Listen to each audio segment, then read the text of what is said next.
हाँ जी। तो नेक्स्ट जो हमारा टॉपिक है दैट इज सरफेस केमिस्ट्री। तो सरफेस केमिस्ट्री आने में टाइम इसलिए लग गया क्योंकि पहले लेक्चर रिकॉर्ड किए थे जो भी पता नहीं कहाँ गए फ़ोन से, तो इसलिए मैं दोबारा से रिकॉर्ड कर रही हूँ। ये फर्स्ट लेक्चर है, इंट्रोडक्टरी लेक्चर है। तो आपका चैप्टर का नाम है सरफेस केमिस्ट्री। तो नाम से क्या क्लियर हो रहा है, सरफेस मतलब कि जो फिनोमिनन सरफेस पे हो रहे हैं, ठीक है।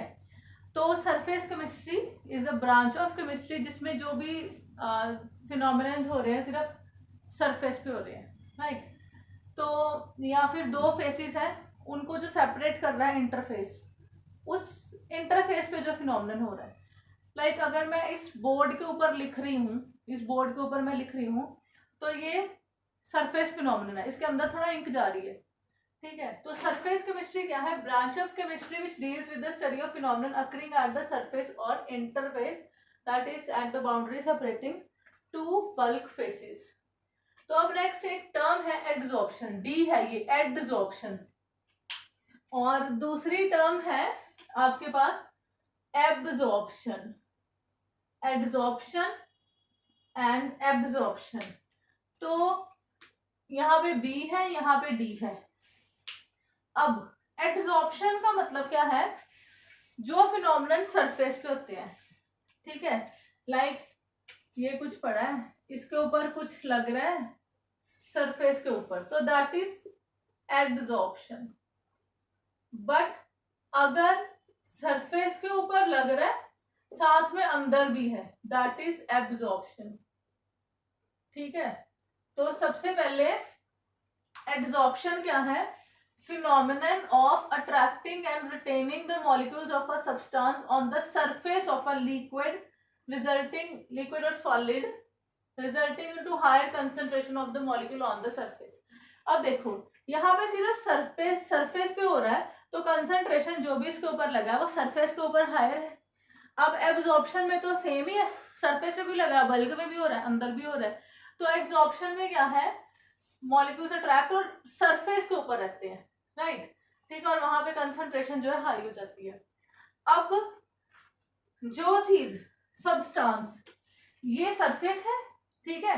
तो ये सरफेस है जिसके ऊपर कोई चीज आगे जुड़ रही है, लग रही है, तो उस सरफेस को हम बोल देते हैं एड्सॉर्बेंट, एड्सॉर्बेंट। और जो चीज लग रही है उसको हम बोल देते हैं एड्सॉर्बेट, एड्सॉर्बेट।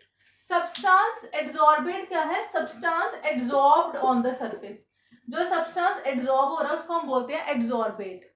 लाइक ये मैं लिख रही हूं, तो ये जो मार्कर लिख रही हूं ये जो है ये है एड्सॉर्बेट, और ये जो बोर्ड है ये है एड्सॉर्बेंट, ठीक है। एड्सॉर्बेट है जो सब्सटेंस एड्सॉर्ब हो रहा है सरफेस के ऊपर, एड्सॉर्बेंट है जो सब्सटेंस एड्सॉर्ब हो रहा है, ठीक है।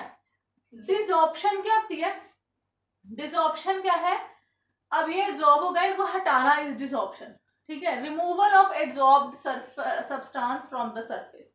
तो ये हम कैसे करते हैं, तो हीट कर देते हैं, अगर कोई चीज लगी उसको हीट करके उतार देते हैं, या फिर प्रेशर रिड्यूस कर देते हैं तो वो निकल जाती है, ठीक है। ऑक्लूजन क्या होता है, तुमने पढ़ा होगा +1 में, addition of hydrogen to alkene in presence of nickel platinum platinum, ठीक है, 10th में पढ़ा होगा ये। तो वो सरफेस, मेटल के सरफेस के ऊपर गैस लगती है ना, ठीक है, निकल प्लेटिनम प्लेटिनम के ऊपर जो है ये गैस एड्सॉर्ब होती है। तो अगर मेटल के सरफेस के ऊपर गैसेस एड्सॉर्ब हो, दैट इज ऑक्लूजन, राइट। तो यहाँ पे हमने एड्सॉर्प्शन पढ़ा, एड्सॉर्प्शन सिर्फ सरफेस के ऊपर लगना, सरफेस के ऊपर अट्रैक्ट होना, रिटेन होने मॉलिक्यूल्स। एब्सॉर्प्शन सरफेस के ऊपर होना प्लस बल्क में होना। एड्सॉर्बेट जो सब्सटेंस एड्सॉर्ब हो रहा है सरफेस के ऊपर, लाइक ये पेन, ठीक है, एड्सॉर्बेंट जिसके ऊपर हो रहा है लाइक ये बोर्ड। अब अगर एड्सॉर्प्शन और एब्सॉर्प्शन ये दोनों प्रोसेस इकट्ठे हो रहे हो तो उसको हम बोल देते हैं सॉर्प्शन। अगर एड्सॉर्प्शन और एब्सॉर्प्शन दोनों प्रोसेस इकट्ठे हो रहे हो तो उसको हम बोल देते हैं सॉर्प्शन, राइट, ठीक है जी। अब देखो नेक्स्ट है, हाँ जी, अब बेस्ट एड्सॉर्बेंट्स जो है वो है सिलिका जेल बोल देते हैं हम, और चारकोल बोल देते हो। तुमने एक एड भी देखी होगी शायद, किसी फेस वॉश की एड है शायद, आई थिंक पॉन्ड्स की है, पता नहीं बात की नहीं आती। वो एक ग्लास में बहुत सारी मिट्टी मिट्टी डाली होती है, उसमें से एक ब्लैक ब्लैक कुछ डालते हो, चारकोल है तो उसको डालते हो, सब कुछ डस्ट वस्ट उसके ऊपर आगे जुड़ जाती है, तो दैट इज एड्जॉर्प्शन। और ये एड्जॉर्प्शन है, चारकोल बेस्ट एड्जॉर्बर है, ठीक है, एड्जॉर्बेंट है सॉरी। अब तुमने जब जूते वूते खरीदते हो तो उसमें सिलिका जेल पड़ी होती है, लिखा होता है silica gel do not eat. तो वो सिलिका जेल किस लिए होती है? सिलिका जेल होती है जो अगर मॉइस्चर आ जाए तो वो इसको एड्जॉर्ब कर ले, एड्जॉर्ब कर ले, ठीक है। और तुम्हारे जो है जैकेट्स हैं या फिर जूते हैं वो ड्राई ना हो, मॉइस्चर ना लगे उनमें, ठीक है। तो silica gel, silica gel, silica और चारकोल ये दोनों एड्जॉर्बेंट है, ठीक है, ये दोनों क्या है? एड्जॉर्बेंट है। आपके पास एक प्रैक्टिकल भी होगा, अगर प्रैक्टिकल्स आप करोगे तो चारकोल जो है ये गुड एड्जॉर्बेंट है, इसका एक प्रैक्टिकल भी है आपके सिलेबस में। तो हाँ जी, ये एड्जॉर्बेंट्स है, गुड एड्जॉर्बेंट है चारकोल एंड सिलिका। हाँ जी, अभी मैंने यहाँ पे कुछ एग्जांपल्स लिखी हैं जो कि एड्जॉर्प्शन की एग्जांपल्स हैं। आपने डाई सुनी होगी, मिथिलिन ब्लू जो है ये डाई है। तो इसमें जब तुम चारकोल ऐड कर देते हो ना तो इसका जो कलर की इंटेंसिटी है वो डिक्रीज हो जाती है। क्यों डिक्रीज हो जाती है? बिकॉज जो चारकोल है उसने मिथिलिन डाई को अपने ऊपर एड्जॉर्ब कर लिया। नेक्स्ट है, तुमने सॉलिड लिया, मैंने यहाँ पे लिखा है फाइनली डिवाइडेड इनटू वेसल, उसमें गैस है, ठीक है। तो तुम देखोगे कि थोड़ी देर बाद गैस का प्रेशर जो है वो कम हो गया। क्यों प्रेशर कम हो गया? क्योंकि गैस जो है वो सॉलिड के ऊपर एड्जॉर्ब होगी। अब हमने फाइनली डिवाइडेड जो सॉलिड है वो इसलिए लिया है क्योंकि ज्यादा सरफेस एरिया होगा तो ज्यादा एड्जॉर्प्शन होगी। लाइक ये बोर्ड इतना है तो मैं इस बोर्ड पे लिख पा रही हूँ, थोड़ा और बड़ा होगा तो मैं उस पर भी लिख पाऊंगी, ठीक है। तो जितना ज्यादा सरफेस एरिया उतना ज्यादा एड्जॉर्प्शन, तो इसलिए यहाँ पे फाइनली डिवाइडेड लिया है। अब तुम पता है शुगर जो है चीनी गन्ने से बनती है, ठीक है, और गन्ने से शराब भी बनती है, ठीक है, जिसको गन्ने का वेस्ट जिसको मोलासिस बोलते हैं। तो अगर तुम रॉ शुगर जो है उसका एक्वा सोल्यूशन लो जो कि ब्राउन कलर का है, तुम्हें पर चीनी व्हाइट मिलती है ना, क्रिस्टल्स मिलते हैं, उसमें तुम एनिमल चारकोल डाल देते हो तो व्हाइट क्रिस्टल्स बन जाते हैं, ठीक है। अब सिलिका जेल में बता चुकी हूँ कि सिलिका जेल जो है उसमें वेसल कंटेनिंग मॉइस्चर, या फिर तुमने जूतों में जैकेट्स में देखा ही होगा सिलिका जेल के पाउचेस पड़े होते हैं। क्यों पड़े होते हैं? सो दैट की मॉइस्चर जो है मॉइस्चर को वो एब्जॉर्ब कर ले और हमारे जो महंगे महंगे जूते हैं कपड़े हैं वो खराब ना हो, वो ड्राई हो जाता है। तो ये सारी एग्जांपल्स जो है वो एब्जॉर्प्शन की है। पता पढ़ाते पढ़ाते ना ऐसे हमें अच्छा फील होता है, बच्चे बोलते हैं यहाँ यस मैम कोई प्रॉब्लम है। अब इतना बोरिंग लगता है ना, बहुत बोरिंग लगता है। तो आई होप जल्दी से क्लासेस रिज्यूम हो तो हम क्लासेस लगाएं फिर से, तो और पढ़ाने का भी थोड़ा मजा आए। तो ये बड़ा बोरिंग काम है, एंजॉय भी कर रहे हैं नो डाउट, बट हाँ एक इंटरेक्शन जो है वो आप लोगों से ख़त्म हो गई है। अदरवाइज कभी किसी को कुछ बोलो, कभी कोई पूछे तो थोड़ा अच्छा लगता है। चलो जो होगा। तो ये सारी एग्जांपल जो है ये एब्जॉर्प्शन की एग्जांपल है।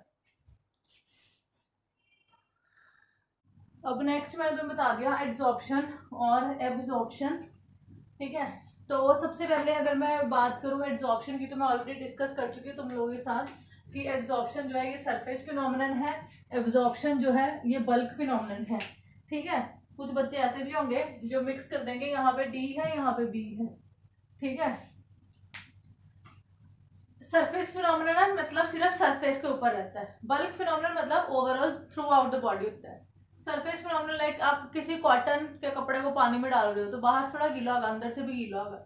यहाँ पे मैं लिख रही हूँ तो ये अंदर तक नहीं जा रही, बाहर बाहर रह रही है।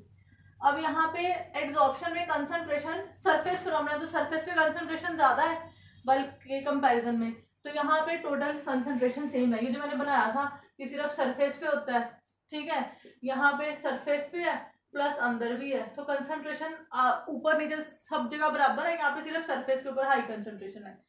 तो यहाँ पे देखो it's rate is high in the beginning, पहले सरफेस खाली है स्पेस अवेलेबल है तो क्या हो रहा है एड्जॉर्प्शन हो रही है, rate high in the beginning, फिर डिक्रीज होता रहता है, फिर एक इक्विलिब्रियम अटेन हो जाता है, ठीक है। इक्विलिब्रियम अटेन हो जाता है मतलब जितना हम उसके ऊपर एड्जॉर्ब करा रहे हैं, डिजॉर्प्शन हो रही है, फिर एड्जॉर्प्शन हो रही है। ठीक है, तो पहले स्टार्टिंग में रेट हाई है, फिर डिक्रीज, फिर इक्विलिब्रियम अटेन हो जाता है। एब्जॉर्प्शन के केस में रेट तो सेम ही रहेगा थ्रू आउट द प्रोसेस, क्योंकि सारा कुछ बराबर ही जाता है। अब नेक्स्ट है, अगर एक वेसल है उसमें वाटर वेपर्स हैं, तो अगर मैं उसमें सिलिका जेल डालूं तो एड्जॉर्प्शन होएगी। अगर मैं उसमें एनहाइड्रस कैल्शियम क्लोराइड डालूं, एनहाइड्रस कैल्शियम क्लोराइड, एनहाइड्रस में पानी नहीं है, तो एब्जॉर्प्शन होएगी। कैल्शियम क्लोराइड के साथ 2 मॉलिक्यूल्स ऑफ वाटर एक के साथ लग जाएंगे। अगर अमोनिया गैस चारकोल में डालें तो गैस है चारकोल के ऊपर एब्जॉर्ब हो जाएगी। अगर अमोनिया गैस वाटर में डालें तो एब्जॉर्प्शन हो जाएगी। आपको पता ही है NH3 में वाटर डाल दे तो अमोनियम हाइड्रोक्साइड बनता है, एब्जॉर्प्शन हो जाएगी। ठीक है जी। अब नेक्स्ट चीज है, अगर एब्जॉर्प्शन और एब्जॉर्प्शन दोनों इकट्ठे हो रहे हैं तो दैट इज सॉर्प्शन। ठीक है, अगर एब्जॉर्प्शन भी हो रही है, एब्जॉर्प्शन भी हो रही है, तो वो प्रोसेस क्या है, सॉर्प्शन। हाँ जी, सॉर्प्शन की एग्जांपल भी देख लो कि कॉटन का कपड़ा है, उसको डाई कर रहे हो तो सरफेस पे भी हो रहा है, अंदर से भी हो रहा है, that is example of sorption. ठीक है, सॉर्प्शन मींस एब्जॉर्प्शन सरफेस पे भी हो, अंदर भी हो। नेक्स्ट है पॉजिटिव एंड नेगेटिव एड्सॉर्प्शन। तो इसको अच्छे से समझना। पॉजिटिव एड्सॉर्प्शन क्या है, अगर एड्सॉर्प्शन जो है सरफेस के ऊपर ज्यादा हो, ठीक है, तो बल्क में वो पॉजिटिव एड्सॉर्प्शन, जो नॉर्मल एड्सॉर्प्शन है, ठीक है, नॉर्मल एड्सॉर्प्शन नहीं कहते ना, सरफेस के ऊपर एड्सॉर्ब हो रहा है, तो means when the adsorption is more on the surface of the adsorbent than in the bulk, it is called positive adsorption. तो यहाँ पे देखो, जब हम सॉलिड की एड्सॉर्प्शन करा रहे होते हैं ना सॉल्यूशंस में से, adsorption by solids from solution, तो सॉल्यूट क्या होता है, सरफेस के ऊपर एड्सॉर्ब हो जाता है। ठीक है, सॉलिड एड्सॉर्बेंट है, तो सॉल्यूशंस को अगर हम करा रहे हैं, सॉल्यूशन को एड्सॉर्ब करा रहे हैं, तो सॉल्यूट, सॉल्यूशन आपको पता है सॉल्यूट सॉल्वेंट दो चीजें होती है, सॉल्यूट सरफेस के ऊपर एड्सॉर्ब हो जाए तो सॉल्यूट की कंसंट्रेशन एड्सॉर्बेंट के ऊपर बढ़गी, ज्यादा होगी, तो उसको बोलते हैं पॉजिटिव एड्सॉर्प्शन। बट कई केसेस में क्या होता है, सॉल्यूट के साथ साथ जो सॉल्यूशन में से जो सॉल्वेंट है, सॉल्वेंट वो भी एड्सॉर्ब हो जाता है। तो अब सॉल्वेंट सॉल्यूशन में से एड्सॉर्ब हो गया, तो जो सॉल्यूशन है उसकी कंसंट्रेशन इंक्रीज होगी ना, उसमें से सॉल्वेंट निकल गया ना, सॉल्वेंट एड्सॉर्ब हो गया। ठीक है, तो सॉल्वेंट एड्सॉर्ब हो गया तो सॉल्यूट उसमें बच गया, कंसंट्रेशन जो हम एड्सॉर्ब करा रहे हैं उसकी इंक्रीज होगी, तो उसको हम बोलते हैं नेगेटिव एड्सॉर्प्शन। ठीक है, तो नेगेटिव एड्सॉर्प्शन क्या है, अगर concentration of adsorbate increases in the bulk after adsorption, तो it is called negative adsorption. तो यहाँ पे मैंने बताया एड्सॉर्प्शन अगर हम सॉलिड्स की कराएं फ्रॉम सॉल्यूशंस, तो सोल्यूट एड्सॉर्ब होता है on the surface of the solid adsorbent, तो कंसंट्रेशन सोल्यूट की बढ़ जाती है एड्सॉर्बेंट के ऊपर, इसको हम पॉजिटिव एड्सॉर्प्शन बताते हैं। बट कई केसेस में सॉल्वेंट एड्सॉर्ब होता है, सॉल्वेंट एड्सॉर्ब हो रहा है तो कंसंट्रेशन जो सोल्यूशन की इंक्रीज हो जाती है, देन इनिशियल, क्योंकि सॉल्वेंट एड्सॉर्ब हो गया ना, तो इन जो सोल्यूशन ऑफ कंसंट्रेशन इंक्रीज होगी उसको हम बोलते हैं नेगेटिव एड्सॉर्प्शन। ठीक है, तो अब इसकी एग्जांपल क्या है, ये 1 नंबर क्वेश्चन आता है। इसकी एग्जांपल, अगर हम कंसंट्रेटेड सॉल्यूशन KCl का लें, उसको शेक करें with blood charcoal, concentrated solution, तो सोल्यूट एड्सॉर्ब होगा, तो that is positive adsorption. But अगर मैं डाइल्यूट सॉल्यूशन ऑफ KCl लूं, that is shaken with blood charcoal, ठीक है, डाइल्यूट सॉल्यूशन लिया है, तो वहां पे क्या, सॉल्वेंट एड्सॉर्ब होगा।